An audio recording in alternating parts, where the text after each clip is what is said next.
प्रश्न 8। एक समानांतर चतुर्भुज के आधार तथा ऊंचाई 3:2 के अनुपात में है और इसका क्षेत्रफल 600 वर्ग मीटर है, तो चतुर्भुज के आधार और ऊंचाई ज्ञात करें। प्रश्न 8, तो हम लिखेंगे माना कि समानांतर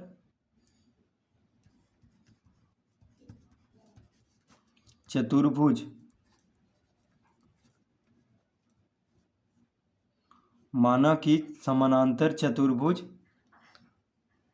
का आधार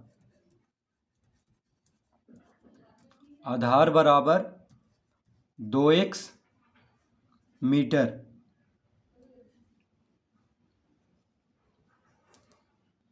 तो समानांतर चतुर्भुज का आधार को हम 3x मीटर मान लेंगे, क्योंकि देखिए 3:2 दिया हुआ है। आधार तथा ऊंचाई 3:2, यानी आधार 3 है अनुपात में और ऊंचाई 2 है।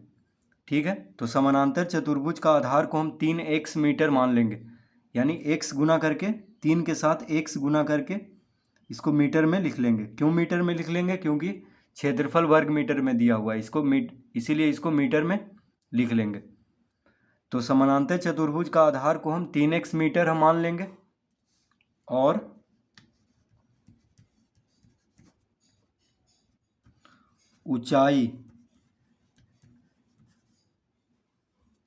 ऊंचाई बराबर, ऊंचाई का अनुपात है 2, तो इसको हम मान लेंगे 2x मीटर।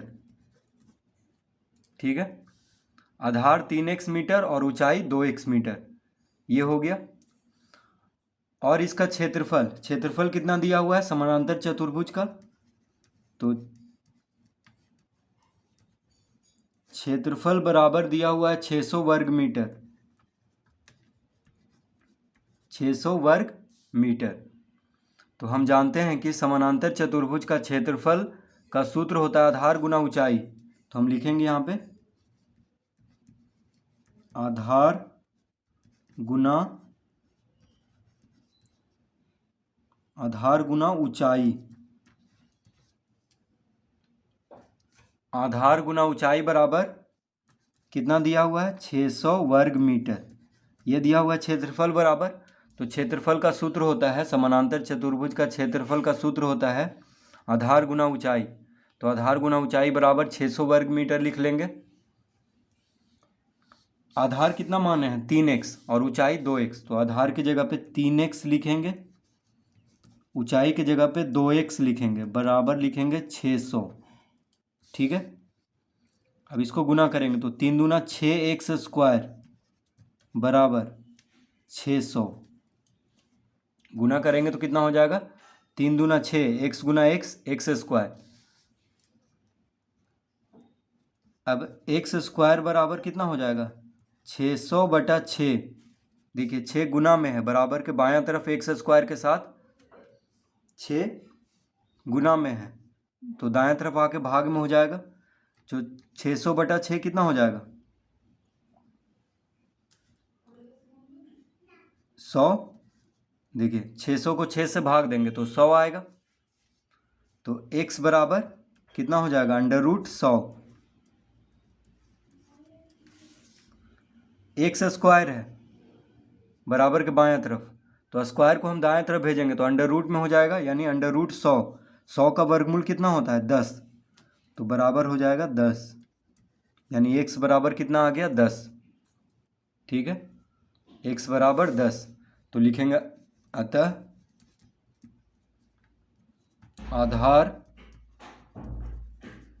आधार बराबर 3x, यानी 3 गुना 10 मीटर,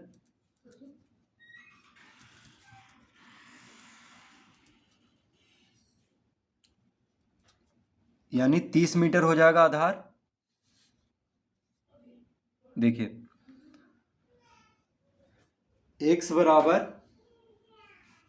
बराबर 10 आया है, आधार को हम माने थे 3x। ठीक है, तो 3 गुना 10 30 मीटर हो गया। ऊंचाई 2x, यानी 2 गुना 10 20 मीटर। तो आधार कितना आ गया? 30 मीटर।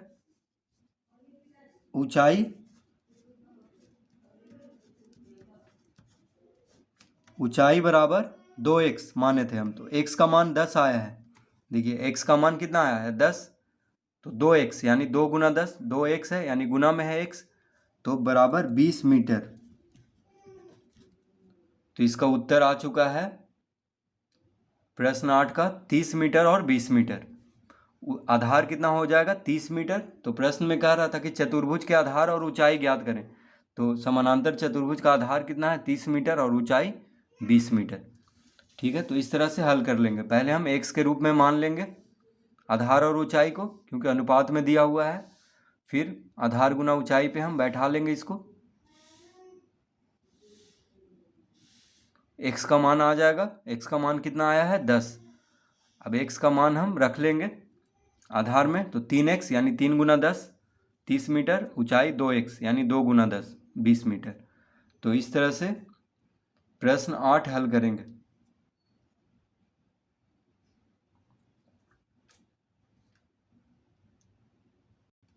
प्रश्न 9 का ए, किसी समचतुर्भुज का क्षेत्रफल 48 वर्ग मीटर है। यदि इसका परिमाप 48 मीटर है तो इसका शीर्षलंब ज्ञात करें।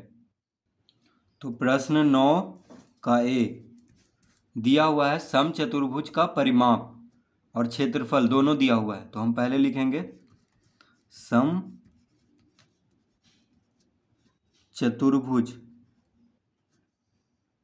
समचतुर्भुज का परिमाप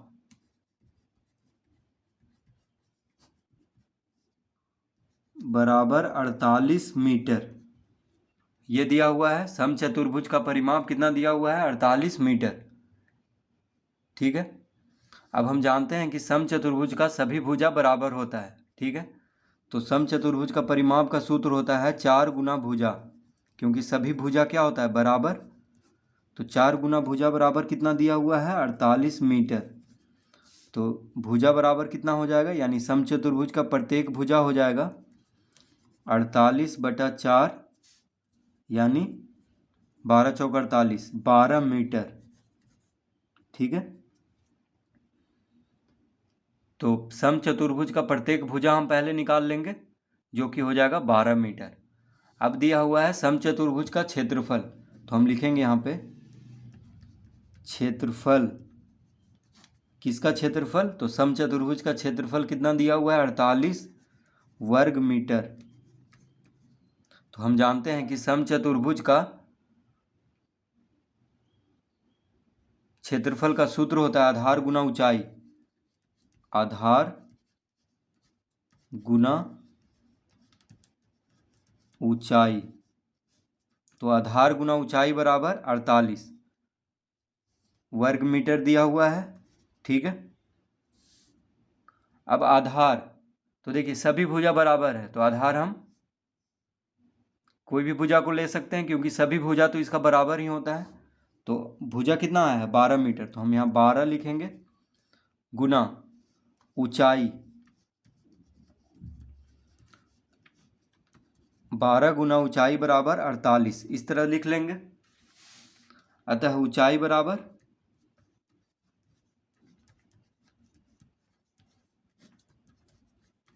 48/12, 12 गुना में है तो बायां तरफ, दायां तरफ आके भाग में हो जाएगा, यानी 4 मीटर, क्योंकि सब मीटर में है। तो ऊंचाई कितना आ गया 4 मीटर। ठीक है, इसका उत्तर देखिए आ चुका है। तो शीर्षलंब ज्ञात करने के लिए पूछ रहा, तो शीर्षलंब कहें या ऊंचाई कहें एक ही बात है। तो लिख लेंगे अतः शीर्षलंब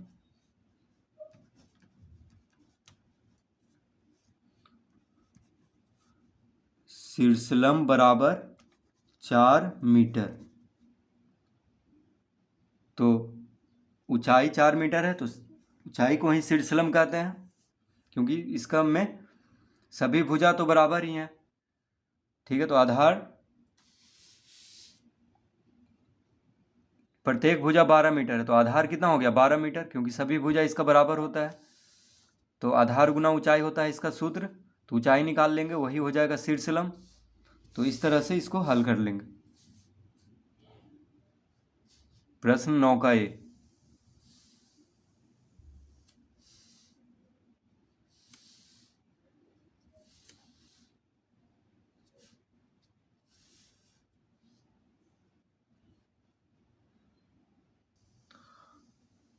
प्रश्न 9 का बी, किसी चतुर्भुज का क्षेत्रफल 50 वर्ग मीटर है, यदि इसका परिमाप 40 मीटर है तो इसका शीर्षलंब ज्ञात करें। तो प्रश्न 9 का बी, तो इसमें भी प्रश्न 9 का ए जैसा ही हल करेंगे। तो लिखेंगे समचतुर्भुज। देखिए यहाँ पे बस सम लिखना भूल से छूट गया होगा, क्योंकि समचतुर्भुज का क्षेत्रफल दिया हुआ है और परिमाप दिया हुआ है। ठीक है, प्रश्न 9 का ए जैसा ही है, तो लिखेंगे समचतुर्भुज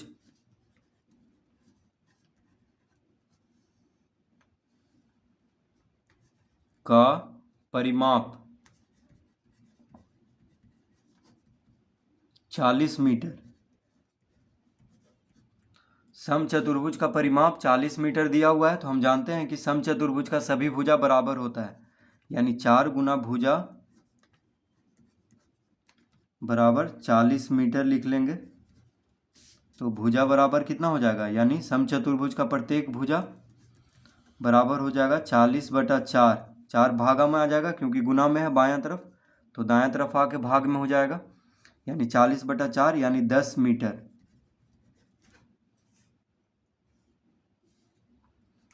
तो समचतुर्भुज का प्रत्येक भुजा निकल चुका है 10 मीटर। ठीक है, अब क्षेत्रफल दिया हुआ है, समचतुर्भुज का क्षेत्रफल दिया हुआ है कितना, 50 वर्ग मीटर। 50 वर्ग मीटर। तो हम जानते हैं कि क्षेत्रफल, समचतुर्भुज का क्षेत्रफल का सूत्र होता है आधार गुना ऊंचाई।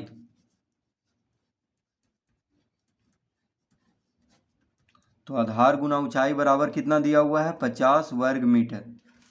तो प्रत्येक भुजा बराबर होता है। ठीक है, प्रत्येक भुजा कितना है, 10 मीटर, तो वही आधार हो जाएगा, क्योंकि प्रत्येक भुजा तो बराबर ही है।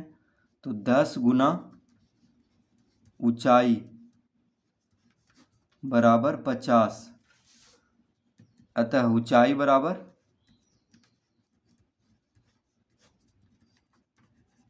50/10, यानी 10 से भाग देंगे तो 5 आ जाएगा। तो मीटर लिख देंगे, क्योंकि सब मीटर में है, आधार और क्षेत्रफल भी वर्ग मीटर में है, इसीलिए ऊंचाई क्या हो जाएगा, मीटर में। तो शीर्षलंब पूछ रहा था, तो आ चुका है, शीर्षलंब को ही ऊंचाई कहते हैं, तो लिख लेंगे अतः शीर्षलंब